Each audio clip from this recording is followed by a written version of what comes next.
Question, Mr. Chair. Last question. You still have 1 minute. Yeah. Andito bang COA? Sinong COA representative? Morning po, Your Honor. Yes, ma'am. This is on ghost projects already paid.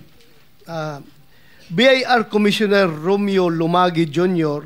said contractors found guilty of under-declaration or evading taxes will not be issued updated tax clearances, effectively disqualifying them from future government projects and suspending settlement of their current contracts. He addressed reports on ghost flood control projects, which the government had fully paid for and declared as completed, but which, upon subsequent verification and validation, were discovered to have never been actually constructed or physically undertaken. Malinaw na sa BIR report na ito na may mga proyektong fully paid pero hindi naman ginawa. Paano nakakalusot ito sa inyong post-audit at bakit hindi kaagad nakikita bago ma-release ang final payment? Can you respond to that, Yes, Mr. Chair?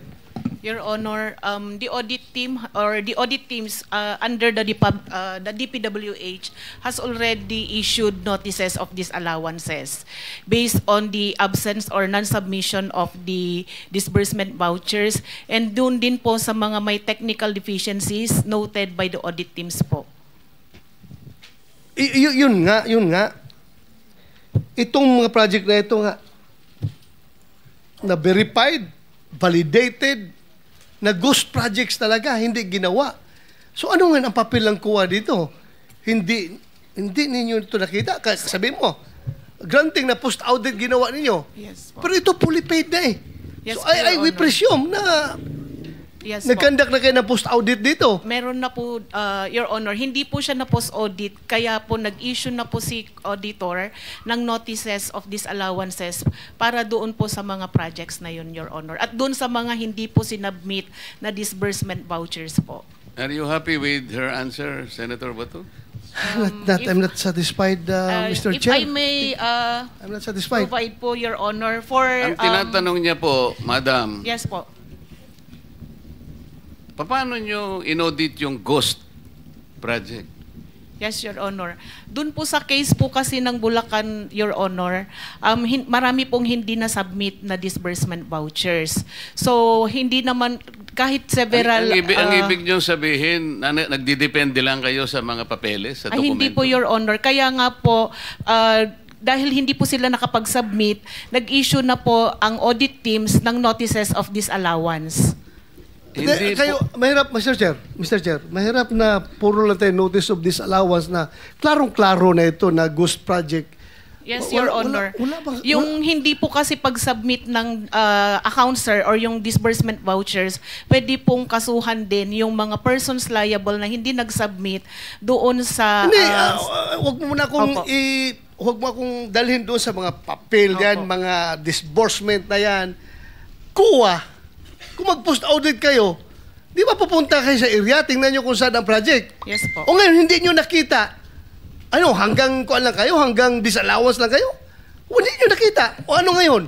So, hindi ba papilin nyo yan as commission on audit na mag-file lang kaso? Yes po, Your Honor. Yun po yung susunod na Ay, hakbang susunod. po ng Kailan pa COA. susunod? Kasi, Katagal, naubos na ang pera ng gobyerno ito, nabayaran na lahat itong project na ito na hindi nagawa. Tapos ngayon, susunod pa. I am so, alam mo, yung mga tao na nanonood sa atin, sabihin nila, kaya pala naglipa na yung ghost projects dahil yung COA, kabagal kumilos. Hindi po, Your Honor. Gusto ko lang pong iklaro na yun pong sinasabi nating ghost project na isa po sa mga nabisita ay 2025 transactions po siya. At declared po siya na completed as of July 2025. Yun pong disbursement vouchers po niya ay hindi pa po due for submission noong August po na unang hearing natin. Kailan ninyo mapapailan na kaso ito? Because the people are impatient. The people are impatient with all this corruption na Yes, nangyari. Your Honor. Kailan nyo ipapile? Can you give us a Ganito po siya, Definite Your Honor. answer? Opo. Ganito po siya. Di ba po kasama po siya doon sa ating special audit. Sa ngayon po, fina-finalize po yung audit highlights natin sa special audit. Doon po sa audit highlights, Alam mo, yung yes, Your mga Honor. tao Opo. nakikinig sa atin Yes ngayon, po. hindi pasok sa utak nila yung special, regular audit or what. Yes po. Ang tanong ko sa iyo, kailan niyo tumapailan ng kaso? The soonest possible time po, Your Honor. What is the soonest time? Dahil i-issue po ngayon yung ating Kaya, what is the soonest time? Estimate. this month po, Your Honor. This month. Opo. Mapailan niyo ito ng kaso. Opo. Ngayon, sino ang pwede niyong papailan ng kaso?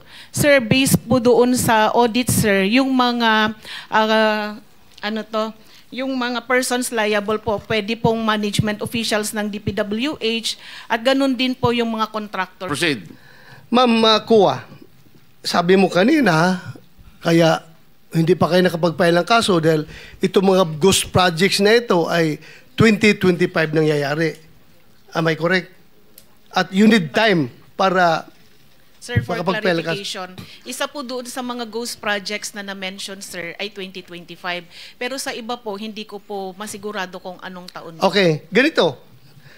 According to COA Annual Audit Report 2023, 2023 ito, it was observed that various infrastructure projects with aggregate cost of 5.716 billion were declared as 100% complete on the report on publicized government programs, projects, and activities and project status monitoring reports of DPWH implementing offices despite the deficiencies or defects noted upon actual inspection and validation thereof.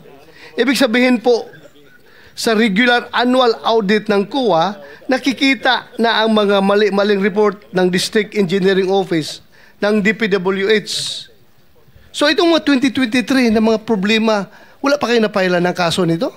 Your Honor, yung iba po dyan kasi, kinorek na nung contractor yung mga noted deficiencies. Yung iba naman po, nagbayad na po yung mga persons liable. At doon sa mga nakorek, kahit nakorek po, meron din pong mga pinataw or nakolektang liquidated damages po. So, meaning, wala talaga nakasuhan kasi naayos nila. Naayos nila ito lahat. Kasi 5.716 billion pesos na projects. Sabi, maraming deficiencies. Tapos, Po yung wala total- nakasuhan. Yan po yung total contract cost, Your Honor, yung 5.7. Yes. Opo. So, wala nakasuhan ito. Itatanong ko po kasi, Your Honor, consolidation po yan sa lahat ng regional and district engineering offices. Yes, I hope, ma'am. That's your mandate. That's your mandate. Kukunin po namin sa mga regional auditors Yeah, po gawin natin po ninyo. kung meron po silang mga finailan po para po dyan. Salamat, Opo. ma'am. Thank you Thank po, you Your very much. Mr. Chair, I'm